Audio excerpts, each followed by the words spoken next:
اللہ تعالیٰ نے موسیٰ علیہ السلام کی پیدائش سے لے کر بنی اسرائیل کی تباہی تک کا واقعہ ترتیب سے بیان کیا ہے.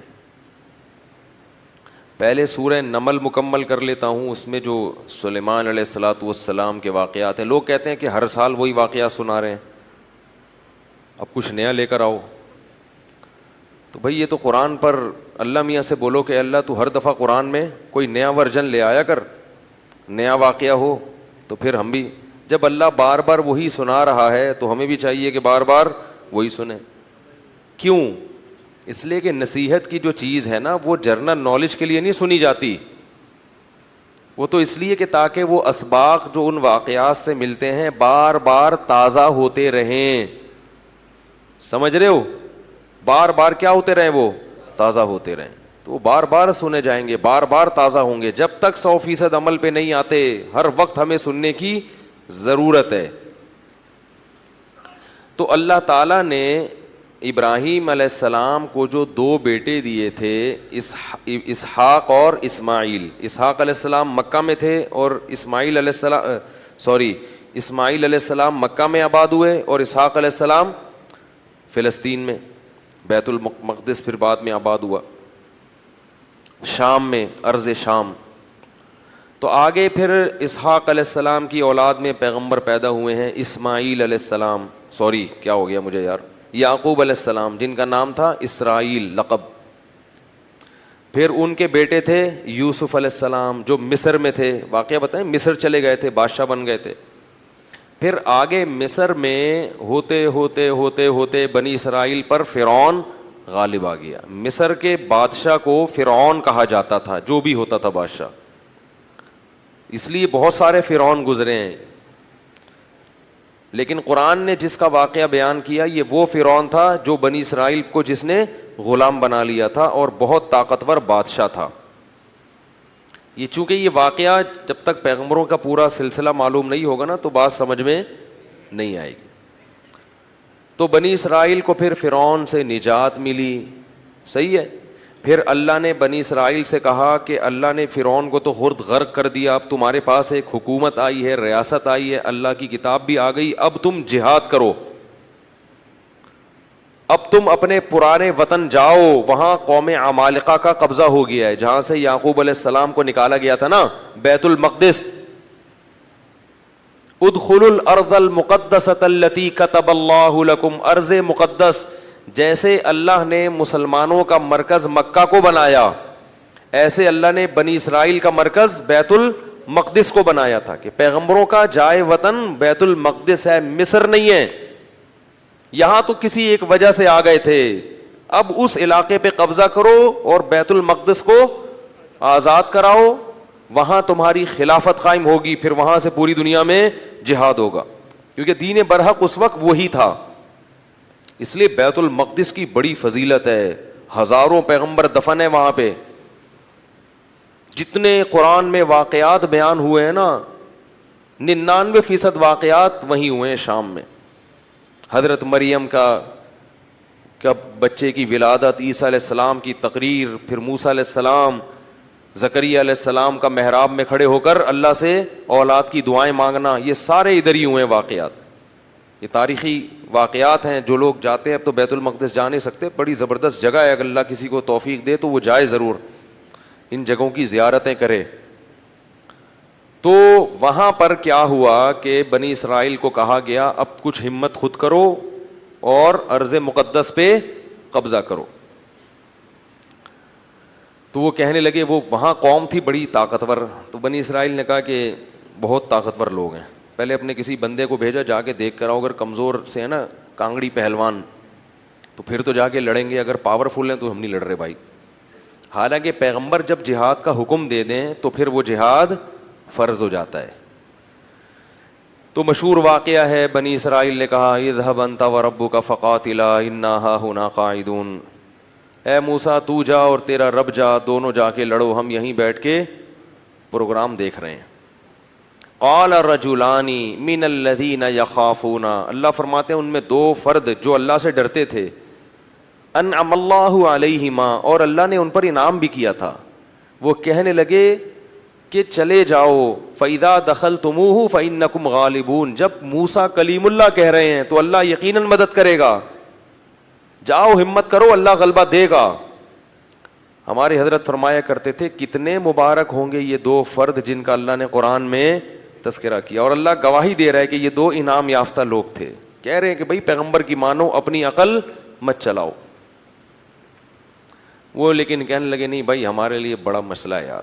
موسیٰ علیہ السلام کو غضب آیا اور انہوں نے اس مرتبہ دعا مانگی, اے اللہ میں اپنے اور اپنے بھائی کا تو مالک ہوں, ہارون کا, تو ہمیں کوئی حکم دے, ہم نہ کریں تو ہم سے پوچھ. یہ قوم میری سمجھ سے بالاتر, اتنے تیرے انعامات ہوئے, سب کچھ ہو گیا, لاٹھیوں کو سانپ بنتے ہوئے دیکھا, سمندر کے ٹکڑے ہوتے ہوئے دیکھا, فرعونیوں پر مینڈکوں کا, جوؤں کا, آگ کا عذاب اور خون کا عذاب, ہر طرح کے عذاب دیکھے.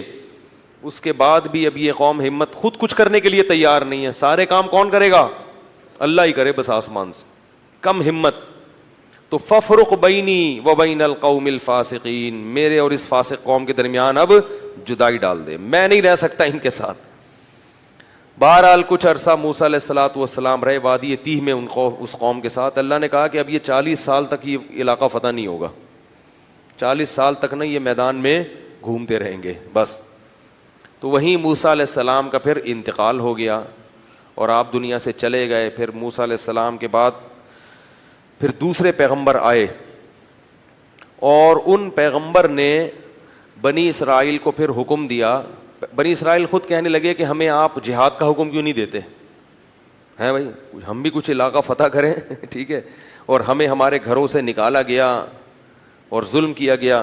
الم تر الی الملأ من بنی اسرائیل من بعد موسیٰ, اللہ فرماتے ہیں موسیٰ کے بعد بنی اسرائیل کی ایک جماعت تھی, کیا تم نے ان کو دیکھا؟ تو اس وقت کے نبی نے ان سے کہا کہ تم سے امید یہ ہے کہ جب تم پر جہاد فرض ہوگا تو تم لڑو گے نہیں, خالی پیلی کی باتیں پھینک رہے ہو.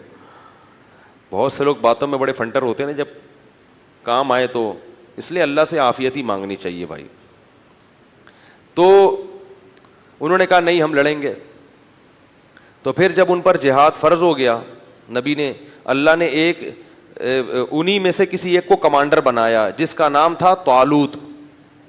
طالوت کو کمانڈر بنایا تو وہ کہنے لگے کہ اب چونکہ لڑنا نہیں تھا نا, بہانے تراشنے لگے, تو کہنے لگے یہ والا کمانڈر ہمیں قبول نہیں ہے, جہاد کے لیے تو ہم تیار ہیں مگر یہ والا کمانڈر نہیں چلے گا کیونکہ یہ غریب ہے.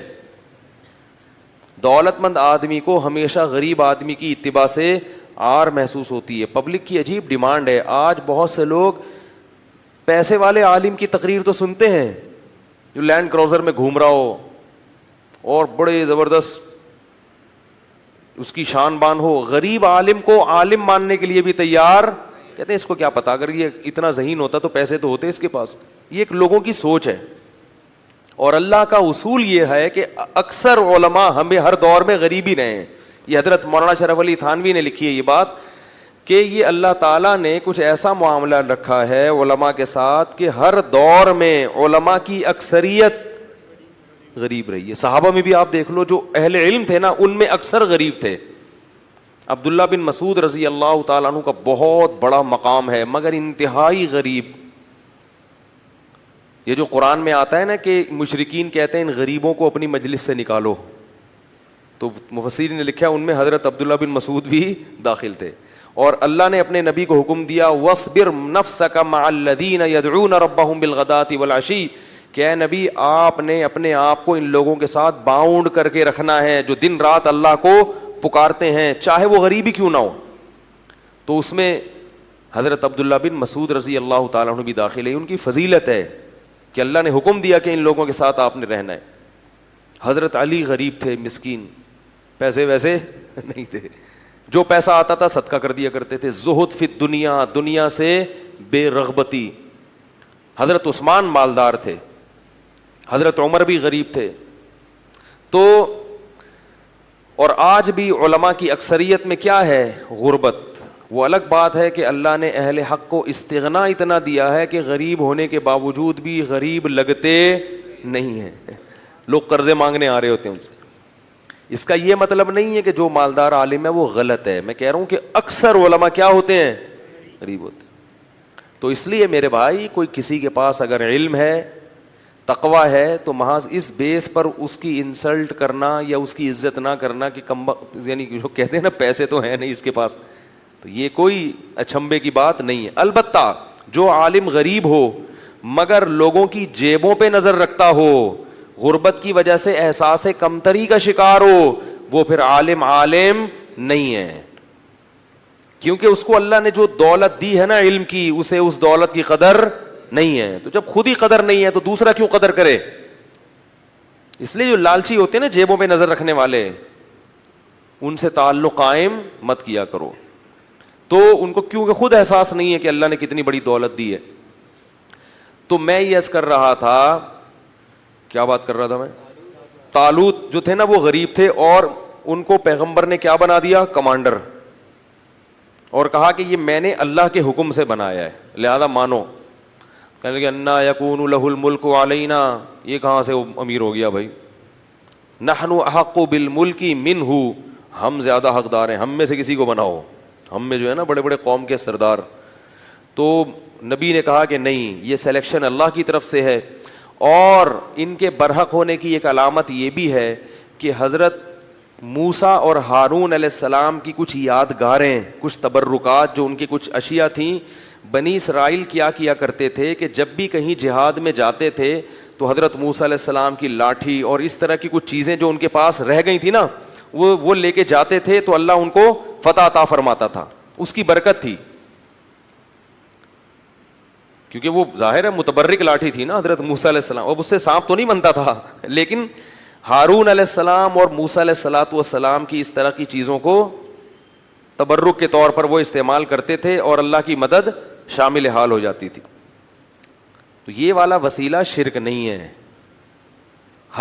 ہر وسیلے کو علی الاطلاق شرک کہنا یہ غلط ہے. بعض لوگ توحید کا بھی غلط مفہوم بیان کرتے ہیں. دیکھو لوگوں کا مزاج ہوتا ہے نا توحید پہ سننا پسند کرتے ہیں بہت سے لوگ. تو کیا کرتے ہیں لوگ ہر چیز کو شرک شرک شرک شرک کہہ کے یہ ثابت کرتے ہیں کہ ہم بہت بڑے موحد ہیں. لوگ کہتے ہیں یہ ہوتی ہے توحید, حالانکہ وہ توحید نہیں ہوتی, وہ کرامتوں کا انکار ہو رہا ہوتا ہے. سمجھ رہے ہو؟ تو ہر چیز کو اعتدال ضروری ہے. جتنا شریعت نے جس چیز کو بتایا ہے آپ اس کو اتنا ہی رکھیں, اس میں زیادہ فنٹر گیری کی کوشش مت کریں. توحید میں بھی غلو درست نہیں ہے, ایک چیز توحید میں شامل نہیں ہے آپ اس کو خام خامیں. تو وہ جو تبرکات تھے انبیاء کے, اس کا فائدہ کیا ہوتا تھا کہ ان کی وجہ سے اللہ کی مدد نازل ہوتی تھی. تو یہ تبرک جائز ہے. تو اہل اللہ سے اس قسم کا تبرک بھی جائز ہے. جیسے حضرت عباس رضی اللہ تعالیٰ عنہ کے وسیلے سے صحابہ دعا مانگتے تھے کہ اللہ ان کی وجہ سے تو کیا کر دے بارش. اب یہ شرک نہیں ہے, اس لیے کہ حضرت عباس سے تھوڑی کہہ رہے کہ آپ برسا دیں بارش کس سے برسوا رہے ہیں؟ اللہ سے. لیکن کہہ رہے ہیں کہ اللہ ہمارے درمیان نبی کے چچا موجود ہیں, ان کی لاج رکھ لے. تو اللہ تو خیال کرتا ہے نا بندوں کا. بھائی کیا ہو گیا؟ یہ والا وسیلہ بالکل جائز ہے. ہاں یہ وسیلہ کہ حضرت عباس بارش برسائیں گے یہ شرک ہو جائے گا, ان کے اختیار میں بارش برسانا نہیں ہے. تو کسی نیک آدمی کو اپنے درمیان رکھنا تاکہ اس کی وجہ سے اللہ کی ہم پہ برکتیں ہوں, اس کو بھی وسیلے سے تعبیر کیا جاتا ہے. یہ بالکل جائز ہے اور قرآن و سنت سے ثابت ہے. سمجھ میں نہیں آ رہی میرا خیال ہے بات. لیکن دینے والی ذات صرف اللہ کی ہے اور اللہ ان کی وجہ سے مجبور نہیں ہو جاتا. اللہ پہ جبر کوئی نہیں کر سکتا کہ ایک بزرگ کو لے گئے تو اب اللہ بارش برسائے گئے, مجبور نہیں ہے. ہاں اللہ کی رحمت کو اپنی طرف مائل کرنے کے لیے اللہ یہ اتنا نیک آدمی ہمارے درمیان موجود ہے. اس سے بھی پتہ چلتا ہے کہ جیسے نیک لوگوں کے ہونے سے برکتیں نازل ہوتی ہیں, برے لوگوں کے ہونے سے نحوستوں کا بھی اسی طرح امکان ہوتا ہے. سمجھ میں نہیں آ رہی بات؟ تو اس لیے اس کا بھی خیال کیا کرو کہ جیسے بے نمازی ہوتے ہیں گھروں کے اندر, اس میں گھر میں بے برکتی ہوتی ہے, تو اس کو نمازی بنانے, گھر سے تو نہیں نکالو, تو اس کو نمازی بنانے کی کوشش کرو. گھر میں ایک روزے دار ہے, روزہ خور ہے, جیسے روزے داروں کی وجہ سے گھر میں برکت ہوگی تو روزہ خوروں کی وجہ سے گھر میں نحوست بھی ہوگی. تو ان کو مت کھانے دو, بولو تمہاری وجہ سے ہماری برکت بھی اٹھے گی. تو نیکیوں سے برکتیں آتی ہیں اور برائیوں سے نحوستیں آتی ہیں. نیک لوگوں سے برکتیں آتی ہیں اور برے لوگوں سے نحوستیں آتی ہیں. تو نبی نے ان سے کہا کہ ایک تابوت آئے گا جس میں تمہارے رب کی طرف سے سکینت ہوگی، اطمینان ہوگا، کیونکہ بقیۃ مما ترک آل موسیٰ و آل ہارون، کہ موسیٰ علیہ السلام کی آل نے جو کچھ چھوڑا اور ہارون علیہ السلام کی آل کی جو چیزیں تھیں وہ اس کے اندر رکھی ہوں گی۔ اسی سے یہ پتہ چلتا ہے کہ جو نالین شریف کا ایک نقشہ ہے، اگر وہ کسی کے پاس ہو تو اس کی وجہ سے اللہ کی برکت ہو سکتی ہے، لیکن یہ ضروری ہے کہ یہ اوتھینٹک ہو، کوئی سند ہو کہ یہ وہی نال ہے جو رسول اللہ صلی اللہ علیہ وسلم کا تھا، جبکہ ہمارے پاس اس کی کوئی حقیقی سند موجود نہیں ہے۔ اور دوسری بات یہ کہ ان چیزوں میں غلو کرنا درست نہیں ہے، کہ آپ ان چیزوں میں اتنا غلو کریں کہ اعمال کی طرف سے آپ میں کوتاہی ہونا شروع ہو جائے اور نالین ہی کو سب کچھ سمجھنا شروع کر دیں۔ سب سے پہلے عمل ہے، باقی چیزیں اس کے بعد ہیں۔ عمل آپ کو 100% شریعت کے مطابق لانا ہے، شرک سے بھی بچنا ہے، بدعات سے بھی بچنا ہے، پورا متبع سنت بننا ہے۔ اس کے بعد یہ چیزیں غریبی کے طور پہ، کہ بھئی غریبی کے طور پہ کہ بھئی اللہ یہ بھی ہے یہ بھی ہے، جیسے کسی کو حافظ بنا دیتا ہے انسان کے، قیامت میں سفارش کرے گا، تو یہ غریبیاں ہیں۔ اب آپ نے حافظ بنا دی اپنے بچے کو کہ سفارش کرے گا، لیکن نماز ایک نہیں پڑھ رہے آپ۔ جو چیز اللہ نے کہا ہے کہ وہ لازمی کرو وہ کر نہیں رہے، جو لازمی نہیں ہے اس پہ زور دے رہے ہیں۔ تو اللہ نے یہ تو نہیں کہا کہ نالین شریفین رکھو، یہ تو ایک محبت کا ایک اصول ہے۔ اگر کسی کو محبت ہے تو وہ نبی صلی اللہ علیہ وسلم کے نالین سے یقیناً محبت کرے گا، ہر چیز سے محبت کرے گا، لیکن پہلے کیا ہے؟ عمل، یہ چیزیں اس کے بعد۔ اسی طرح منہ مبارک، کوئی مستند روایت ہمارے پاس موجود نہیں ہے کہ رسول اللہ صلی اللہ علیہ وسلم کا منہ مبارک کسی کے پاس ہے۔ کوئی بھی اٹھتا ہے اور منہ مبارک کے نام پہ لوگوں کو بیوقوف بنانا شروع کر دیتا ہے اور لوگوں کا رش لگ جاتا ہے۔ اللہ کے بندو، جیسے نبی کی طرف بلا دلیل کوئی بات منسوب کرنا کبیرہ گناہ ہے، اتنا بڑا گناہ نبی نے فرمایا، صحیح حدیث میں ہے، من کذب علی متعمدا فلیتبوأ مقعدہ من النار، جو مجھ پر جھوٹ باندھے اپنا ٹھکانہ جہنم میں بنا لے۔ ایسے ہی کسی چیز کی نبی کی طرف نسبت کر دینا جبکہ آپ کے پاس اس کی کوئی مستند دلیل موجود نہ ہو، یہ بھی نبی پر بہتان ہے اور اس کا ٹھکانہ بھی جہنم کی آگ ہے۔ کوئی بھی منہ مبارک لے کے گھوم رہا ہے، اس سے پوچھو کیا دلیل ہے کہ یہ نبی کا بال ہے، سند پیش کرو اس کی۔ بغیر سند کے نبی کا قول معتبر نہیں ہے، تو بغیر سند کے نبی کے ہاتھ، نبی کے بال یا کوئی بھی چیز کوئی منسوب کر دے یہ نبی کی ہے تو کہاں سے معتبر ہو گئی بھائی؟ وہ کوئی بھی اٹھتا ہے اور منہ مبارک کو لے کے لوگوں کو زیارتیں کرانا شروع کر دیتا ہے۔ تو اس لیے ان چیزوں میں نبی کے منہ مبارک کسی کے پاس ہوں تو یقیناً قابل احترام ہے اور باعث برکت ہیں، لیکن ہوں ایسے ہی کسی بھی کی طرف منسوب کر دینا، یہ اللہ کے غضب اور قہر کو دعوت دینے والی بات ہے۔ جب مسلمانوں کی خلافتیں تھیں تو حکومتیں ان چیزوں کو کنٹرول کرتی تھیں، اب حکومتوں نے ان چیزوں کو کنٹرول کرنا چھوڑ دیا۔ کوئی بھی اٹھتا ہے کہیں سے منہ مبارک لے کے لوگوں کو بیوقوف بنانا شروع کر دیتا ہے۔ تو یہ بہت خطرناک معاملہ ہے۔ محمد صلی اللہ علیہ وسلم کے بال مبارک، اس میں اگر آپ غلطی کر رہے ہیں، کسی اور کا بال نبی کے کھاتے میں ڈال رہے ہیں، بہت بڑا جرم ہے۔ قیامت کے دن جہنم کی آگ کے لیے پھر تیار رہنا چاہیے۔ تو کیا مسئلہ بیان کر رہا تھا میں؟ طالوت کا۔ تو بنی اسرائیل کو طالوت نے پھر انہوں نے جو ہے نا وہ تابوت آیا جس میں وہ تھی، تو فرشتے اس کو لے کر آئے، تو ان کو اطمینان ہو گیا کہ اب اللہ کی مدد یقیناً ہوگی، تو میدان جنگ میں اس کو لے کے جاؤ ساتھ۔ قرآن میں آتا ہے کہ جب حضرت طالوت علیہ السلام لشکر لے کے نکلے ہیں تو انہوں نے اپنی قوم سے کہا کہ دیکھو لڑائی کیونکہ بہت سخت ہے، دشمن بہت طاقتور ہے اور ہم ہیں کمزور، تو اللہ تمہیں پہلے آزمائے گا، یعنی اللہ کی مدد کے لیے جنگ میں فتح نہیں ہو سکتی، تو اسباب میں تو ہم کمزور ہیں، اللہ تمہیں امتحان کرے گا کہ تم میں تقوی ہے یا نہیں ہے۔ اس امتحان میں کامیاب ہو گئے تو جو کامیاب ہوں گے ان کو تو فتح ملے گی، اور جو اس امتحان میں کامیاب نہیں ہوئے وہ کیا کھائیں گے؟ شکست کھا کے بھاگ جائیں گے، وہ لڑنے کی طاقت نہیں رہے گی۔ اور وہ امتحان یہ ہے کہ تمہیں پیاس لگے گی مگر نہر میں سے کسی نے پانی، بولو بھائی، نہیں پینا، پیاس لگے گی، یہ پیاس بعد میں ختم ہو جائے گی، مگر اس وقت اللہ نے امتحان لیا ہے کہ ایک آدھ چلو پینے کی اجازت ہے، پیٹ بھر کے پانی پینے کی اجازت نہیں ہے۔ اس میں کامیاب ہو گئے تو لڑنے کی طاقت بھی اللہ دے دے گا تمہیں. قرآن کہتا ہے جب وہ نہر پار کی ہے نا, فشربوا منہ الا قلیلا منہم, تھوڑے سے لوگ تھے جنہوں نے پانی نہیں پیا, پوری قوم نے پی لیا. اتنی اللہ نے نشانیاں دکھائیں, سب کچھ کیا, مگر پھر بھی کیا کر رہے ہیں, پیٹ بھر بھر کے کہہ رہے ہیں دیکھا جائے گا یار, دیکھا جائے گا یار. اس کا نقصان کیا ہوا, اس گناہ کی نحوست کیا ہوئی کہ جب سامنے طاقتور لشکر دیکھا اور اس کا کمانڈر تھا جالوت, جو بڑا پہلوان جالوت تھا جیم کے ساتھ, بہت طاقتور, بہت پہلوان, اس کو دیکھا, اڑے بھائی اس کا قد دیکھو, اس کی باڈی دیکھو, ہے بھائی لگ رہا ہے کسی جم سے آ رہی ہے, اور یہ لوگ دیکھو اتنا بڑا لشکر.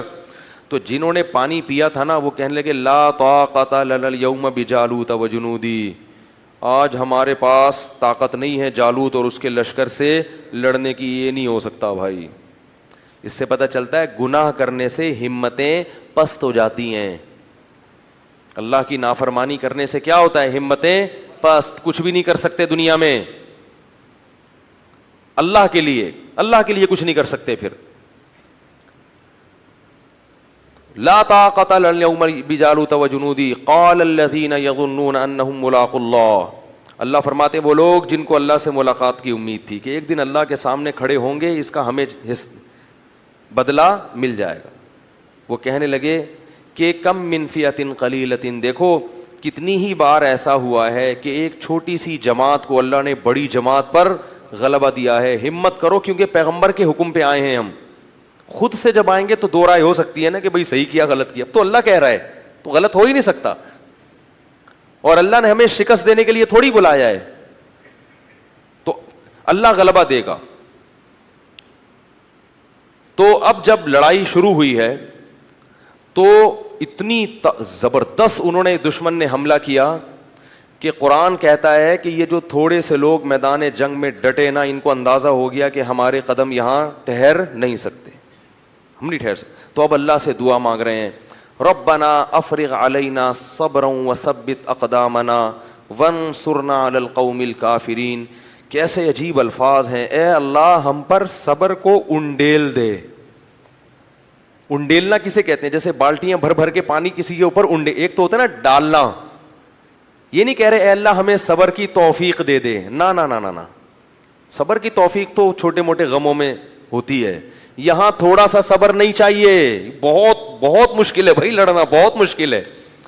تو کیا کر کے ہم پر صبر, افراغ عربی میں کہتے ہیں, پانی کہیں سے بھرا ہوا ہو نا برتن میں, وہ پورا آپ کیا کر رہے ہیں کسی کے اوپر ایسے الٹ دیں, ایسے اللہ بالٹیاں بھر بھر کے ہمارے اوپر صبر کو ڈال تو. وثبت اقدامنا, اور ہمارے قدموں کو یہاں پر جما دے, یہاں پہ اکھڑنے نہ پائیں, ہم تجھ سے دعا مانگتے ہیں. وانصرنا علی القوم الکافرین, اور ان کافروں پر ہمیں ہماری مدد کر. کیسا منظر ہوگا, اور اللہ کو اس طرح سے لڑنے والوں پر کتنا پیار آتا ہوگا. اس لیے یاد رکھو جہاد کی بہت بڑی فضیلت ہے اسلام میں. جہاد معمولی عبادت, جو بھی اپنے ملک کے لیے, اپنے دین اور مذہب کے لیے, اسلام کے لیے لڑتے ہیں, ملک کے لیے لڑنا اسلام ہی کے لیے لڑنا ہے کیونکہ اسلامی ملک ہے, تو جو بھی لڑتے ہیں ان کو معمولی مت سمجھا کرو. جان پیش کرنا اللہ کے سامنے یہ آسان کام نہیں ہے. یہاں کہنا صحیح, فلموں میں جو فائٹنگ ہوتی ہے نا یہ ریئل نہیں ہوتی. اسی ہیرو کو کبھی ریئل لڑائی میں لے جا کے کھڑا کر دو, فوراً بھاگے گا پتلی گلی سے, سمجھ رہے ہو, لاشیں گرتی ہیں, دھماکے ہوتے ہیں, چیتھڑے اڑتے ہیں, آنکھیں جاتی ہیں, ہاتھ پاؤں اڑتے ہیں, ایسا منظر ہوتا ہے جنگ کا. تو وہ کیا کہنے لگے, اے اللہ تو ہمیں قدم یہاں پہ جما دے اور ہم پہ صبر کو انڈیل دے. اللہ کی مدد آئی, وہ تھوڑے سے, کیونکہ اللہ نے اپنے دین کو باقی رکھنا ہے, یہ بھی ختم ہو جاتے ہیں تو بنی اسرائیل تو گئی. ایک قوم کو اللہ نے ہدایت دی تھی, وہ بھی ختم, تو پوری دنیا تو گمراہ تھی. تو اللہ کام ایمان والوں ہی سے لیتے ہیں. بنی اسرائیل تھے بڑے نالائق, مگر تھے تو ایمان والے تو وہی تھے نا. تو بھائی جیسے مرضی ہیں, اللہ کیا کر رہے ہیں کہ بھائی اب ایمان والے تو یہی ہیں نا, اب کافروں سے تھوڑی لوں گا کام, تو جیسے مرضی نالائق ہیں انہی میں سے نیک لوگ پیدا کروں گا. اس سے کیا ثابت ہوتا ہے کہ اس امت, یہ امت بھی جیسی مرضی بگڑ جائے, یہ پوری امت غلط نہیں ہو سکتی, اور اس کے مولوی جیسے مرضی خراب ہو جائیں, نہیں مولویوں میں سے اللہ اچھے مولوی بھی پیدا کرے گا, کیونکہ نئے مولوی مارکیٹ میں کہیں سے اور سے, عیسائیوں سے, یہودیوں سے آپ کو نئے مولوی نہیں ملیں گے. جو کچھ ہے یہی امت ہے. یہ جو لوگ کہتے ہیں نا نیا نئے فرقے بنا کے سب غلط ہم صحیح, وہ غلط ہوتے ہیں, پوری امت غلط نہیں ہو سکتی. تو اللہ نے کیا کیا, اللہ فرماتے ہیں فَهَزَمُوهُمْ بِإِذْنِ